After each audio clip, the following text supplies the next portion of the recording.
up, guys? Today I am telling you what I think of the movie Brave, aka the Disney princess Merida, our favorite Scottish lady with the red crazy hair. I've got all of my notes here. Let's dig into it. First and foremost, this is not a musical. So I only saw Brave when it was in theaters one time with my mom. Haven't seen it since, and I forgot that it was not a musical.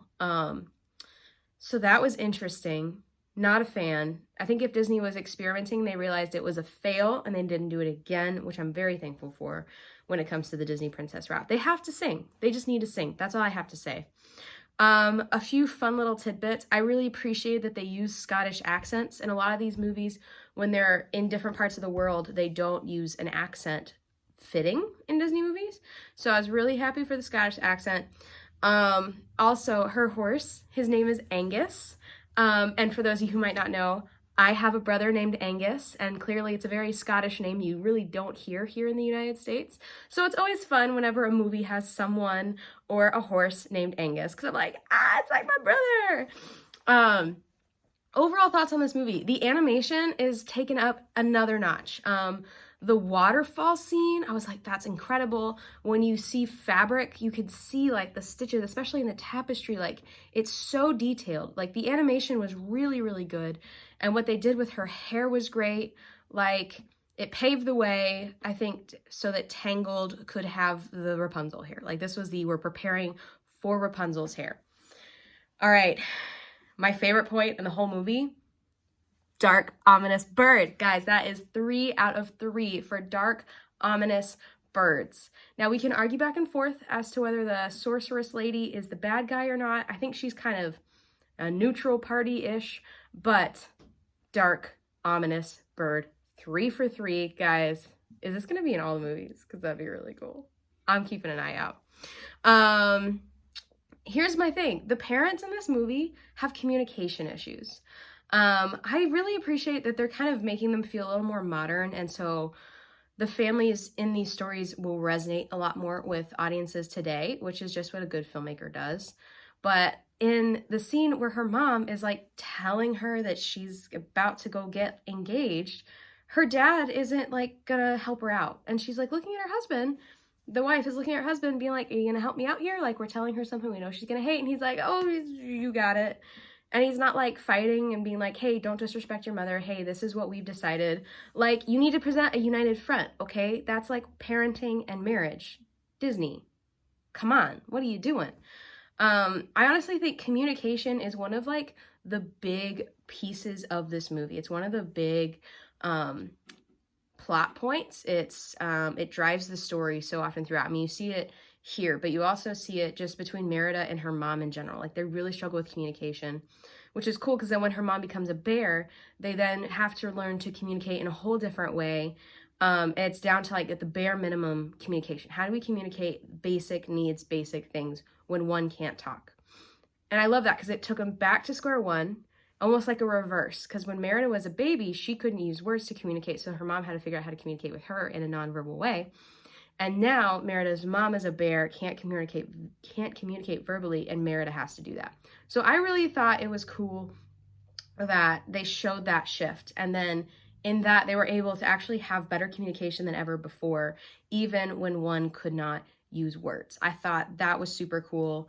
Merida's hair is phenomenal. I think her hair is a whole character in the movie, especially in the beginning, because she's out and she's running around the moors and just exploring the world, and her hair is big and it's wild and it's free. And then her mom's like, okay, now you have to go like get someone to marry you, and it gets contained and hidden. And even in that though, this one single curl kind of pokes out. And it's like, even though it's contained, there's that little piece of her that is still wild and rebellious.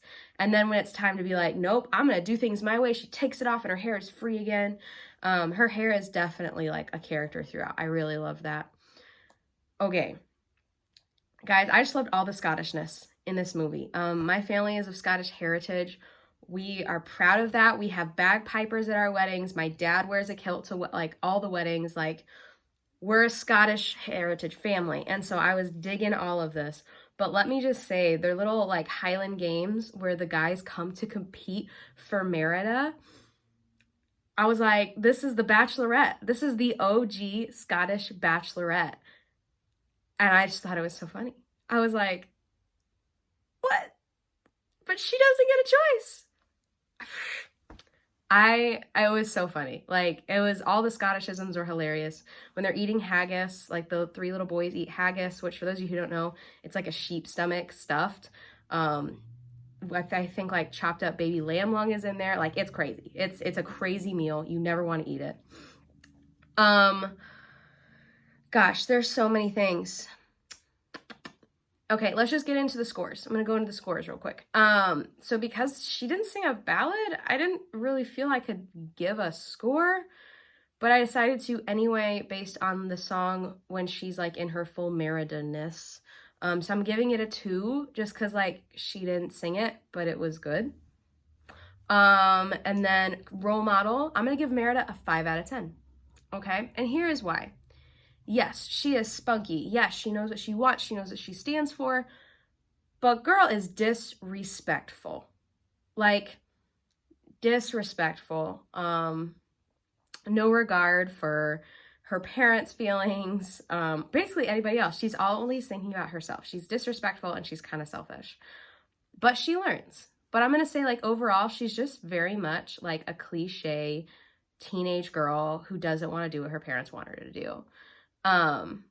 But she has some really good features too, which is why I'm giving her a 5 out of 10, because I think we can't ignore the admirable traits, but I mean, we have issues. Girls got issues. The message, the one I'm picking today is honor and respect your family.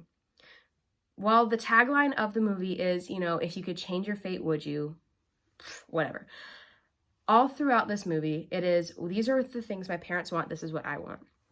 And then as she's learning to communicate with her mom as a bear, her mama bear, she kind of understands her mom better.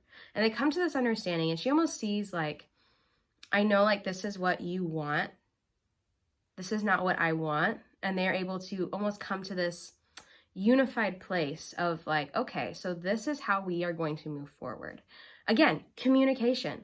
But at the end of the day, she does honor and respect her mother, and she mends that bond. Oh my goodness. Speaking of, okay, so that's a 9 out of 10. Sorry, I don't know if I finished that, but honor your father and mother, 10 commandments. It's basic stuff, like, here for it. Sorry, the bond thing. The sorceress tells her to mend the bond that was broken in pride, or the whatever it was. And she's like, oh, the tapestry I cut. First off, when her mom she's got the sword like on the tapestry, and her mom's like, Merida, stop. Like, they're in the middle of this huge argument. She's like, oh my gosh, stop. Don't do what you're doing. Stop. I'm like, oh my gosh, what? I'm here with the mom. Those tapestries, I can't even imagine how long they take to make. It is intricate. It is difficult. And to cut one of those, like, Merida, disrespectful, selfish. I was with the mom on this. But I like to think when they heard this and Merida's like, oh, I need to just go sew up the tapestry and you'll be fixed. I think Mama Bear was probably sitting there being like, the bond that was broken in pride, you think it was a tapestry? No, it's us, child. It's us. Our bond was broken in pride on both sides. But Merida's like, nope, we're going to sew up a tapestry. And her mom's like, okay, we'll go. Because she's Bear and she can't really do anything else. But I like to think the whole time the mom knew what was up and just kind of let Merida find her way. So overall, I'm like, it was fine. I understand why I never really rewatched it. I'm not saying I didn't like the movie, but it wasn't something that like grabbed me and I was like, oh my gosh, this is great and I love it. I'm like, it's good. It's fine. I'm here for the ginger representation. I'm here for the Scottish representation. I'm here for the name Angus being represented. I'm here for talking about relationships with parents and mothers and daughters and communication. Like, I'm all for it. But I was also like, yeah, I'd rather watch Mulan. So that means Merida's score is 16. So let's come this way. Moving to the door. Now, she has the same score as Snow White, I'll say that. And I don't know which one. I liked Merida better, but I almost think for the classicness, Snow White should be above Merida. Even though I enjoyed this more, I think, I don't know. I'm going to move Snow White a little bit down here. And I'm going to put Merida here. Now, I reserve the right to rearrange this later. But that's my initial ranking. Down here, Mulan is still queen. So, what did you think? Please put it in the comments. I'd love to know what your thoughts were, what maybe your score for her was. And tomorrow, Wednesday night, I will be drawing the name of the next Disney movie we will be watching. So I will see you there. Tune in at 7 o'clock. We're going to be on Facebook Live because YouTube has been shutting us down. Sad day. I love you guys. God loves you more. Have a great day.